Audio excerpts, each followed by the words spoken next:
তো প্রথমে বলে নিচ্ছি, আপনারা যখন সিদ্ধান্ত নেবেন যে আপনারা একটি এনজিও নিবন্ধন করবেন, সেক্ষেত্রে আপনাদের প্রতিষ্ঠানকে অবশ্যই একটি শর্ত ফুলফিল করতে হবে। তাহলে সেই শর্তটি হচ্ছে, আপনাদের প্রতিষ্ঠান বা সংস্থাটিকে অবশ্যই প্রাথমিকভাবে রেজিস্টার অব জয়েন্ট স্টক কর্তৃক নিবন্ধিত হতে হবে। রেজিস্টার অব জয়েন্ট স্টক থেকে হয় সোসাইটি নিবন্ধন বা ফাউন্ডেশন নিবন্ধন বা ট্রাস্টের নিবন্ধন থাকতে হবে, অথবা আপনাদের উক্ত প্রতিষ্ঠানটিকে সমাজসেবা অফিস থেকে সংস্থার নিবন্ধন নিতে হবে, অথবা আপনাদের ওই প্রতিষ্ঠানটিকে মহিলা বিষয়ক অধিদপ্তর থেকে নিবন্ধিত হতে হবে। তার মানে একটি প্রতিষ্ঠান যখন এনজিওতে নিবন্ধনের জন্য যাবে, তার প্রাথমিক শর্ত হচ্ছে উক্ত প্রতিষ্ঠানটিকে অবশ্যই প্রাথমিক নিবন্ধন কমপ্লিট করে আসতে হবে। সেই প্রাথমিক নিবন্ধনটি রেজিস্টার অব জয়েন্ট স্টক বা জয়েন্ট স্টক থেকেও হতে পারে, বা সমাজসেবা অফিস থেকেও হতে পারে, বা মহিলা বিষয়ক অধিদপ্তর থেকেও নিবন্ধন হতে পারে। তাহলে প্রাথমিক যে সত্যটি সেটি যদি আপনাদের প্রতিষ্ঠান ফুলফিল করে, সেক্ষেত্রে উক্ত নিবন্ধিত প্রতিষ্ঠানের সার্টিফিকেটের কপিটি আপনাদেরকে সাবমিট করতে হবে। এটি হচ্ছে প্রথম ডকুমেন্ট। দ্বিতীয় যে ডকুমেন্টটি আপনাদেরকে প্রোভাইড করতে হবে সেটি হচ্ছে, আপনাদের এই প্রতিষ্ঠানের যারা এক্সিকিউটিভ কমিটিতে আছে তাদের প্রত্যেকের জাতীয় পরিচয়পত্রের কপি, তাদের পাসপোর্ট সাইজের ছবি, একই সাথে তাদের ডিটেলস বলতে তাদের পিতার নাম, মাতার নাম, ঠিকানা এবং তাদের স্বাক্ষর, এই তথ্যগুলো প্রোভাইড করতে হবে। তৃতীয় যে গুরুত্বপূর্ণ ডকুমেন্টটি প্রোভাইড করতে হবে সেটি হচ্ছে, আপনাদের সংস্থার বা সংগঠনের যে গঠনতন্ত্র, সেই গঠনতন্ত্রটি আপনাদেরকে প্রোভাইড করতে হবে। উক্ত গঠনতন্ত্রে কিন্তু আপনারা কি অবজেক্টিভ বা আপনাদের উদ্দেশ্য কি, বা কারা কারা কমিটিতে আছেন, বা কি কি কোথায় থেকে আপনারা ফান্ড সোর্সিং করবেন ইত্যাদি ডিটেলসগুলো আপনাদের কিন্তু এই গঠনতন্ত্রে থাকবে।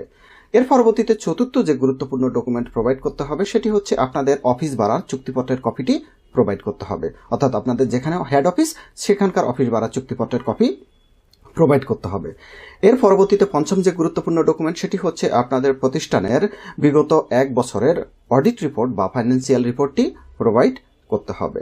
এর পরবর্তীতে ষষ্ঠ যে গুরুত্বপূর্ণ ডকুমেন্ট সেটি হচ্ছে, আপনাদের যারা এই এক্সিকিউটিভ কমিটিতে আছে তাদের সবার সিআইবি রিপোর্ট কিন্তু প্রয়োজন। এর জন্য একটি নির্ধারিত ফর্ম আছে, সেই ফর্মটি আপনাদেরকে ফিল আপ করে প্রোভাইড করতে হবে। অর্থাৎ যারা আপনাদের এনজিওতে নিবন্ধন করতে চাচ্ছেন, ওই প্রতিষ্ঠানের অর্থাৎ মাদার প্রতিষ্ঠানের যারা এক্সিকিউটিভ কমিটিতে আছে তাদের প্রত্যেকেরই কারণ আমি কি ঋণ খেলাপি আছে কিনা সেটি কিন্তু তারা যাচাই করে দেখবে। এটি কিন্তু গুরুত্বপূর্ণ একটি ডকুমেন্ট।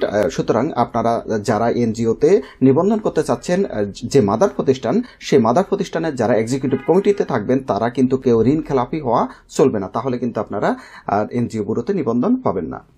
তো এর পরবর্তীতে সর্বশেষ যে গুরুত্বপূর্ণ ডকুমেন্ট সেটি হচ্ছে, আপনাদের প্রতিষ্ঠান বরাবর অর্থাৎ যে মাদার প্রতিষ্ঠান অর্থাৎ মূল যে প্রতিষ্ঠান, সেই মূল প্রতিষ্ঠান বরাবর বিদেশি কোনো ব্যক্তি বা প্রতিষ্ঠান বা প্রবাসী কোনো ব্যক্তি কর্তৃক আর্থিক প্রতিশ্রুতি পত্র প্রোভাইড করতে হবে। অর্থাৎ বিদেশি কোনো প্রতিষ্ঠান আপনাদের যে মাদার প্রতিষ্ঠান রয়েছে সেই প্রতিষ্ঠানে অর্থ বরাদ্দ দিতে চাচ্ছে বা অর্থ অনুদান দিতে চাচ্ছে, এই মর্মে একটি প্রতিশ্রুতি পত্র প্রোভাইড করতে হবে।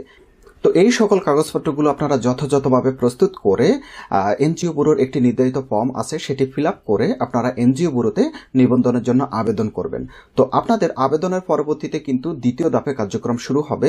এই দ্বিতীয় ধাপে এনজিওর যে নির্ধারিত কর্মকর্তা আছে তারা আপনাদের কাগজপত্রগুলো যাচাই বাছাই করে দেখবে। তারা দেখে সন্তুষ্ট হলে তারা তদন্ত প্রতিবেদনের জন্য স্বরাষ্ট্র মন্ত্রণালয়ে একটি চিঠি ইস্যু করবে। একই সাথে ফাইন্যান্সিয়াল ইনস্টিটিউশন ডিপার্টমেন্ট, যেটিকে এফআইডি বলে থাকি আমরা, সেই প্রতিষ্ঠান বরাবর একটি প্রতিবেদনের জন্য জানানো হবে।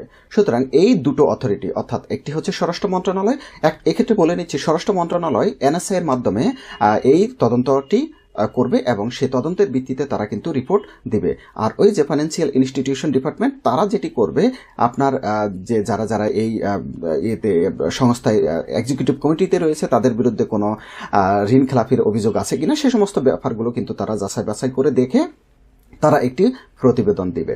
তো দুটো প্রতিবেদন পজিটিভ হলে সেক্ষেত্রে কিন্তু এনজিও ব্যুরো আপনাদেরকে আপনাদের এই কাঙ্ক্ষিত এনজিও নিবন্ধনটি প্রোভাইড করবে। সুতরাং এই কার্যক্রমগুলো এনজিও ব্যুরোতে আপনাদের নিবন্ধন পাওয়ার জন্য এই প্রক্রিয়াটি আপনাদেরকে ফলো করতে হবে এবং এই প্রক্রিয়াটি যথাযথভাবে ফলো করলেই কিন্তু আপনারা এনজিও ব্যুরোর নিবন্ধন প্রাপ্ত হবেন।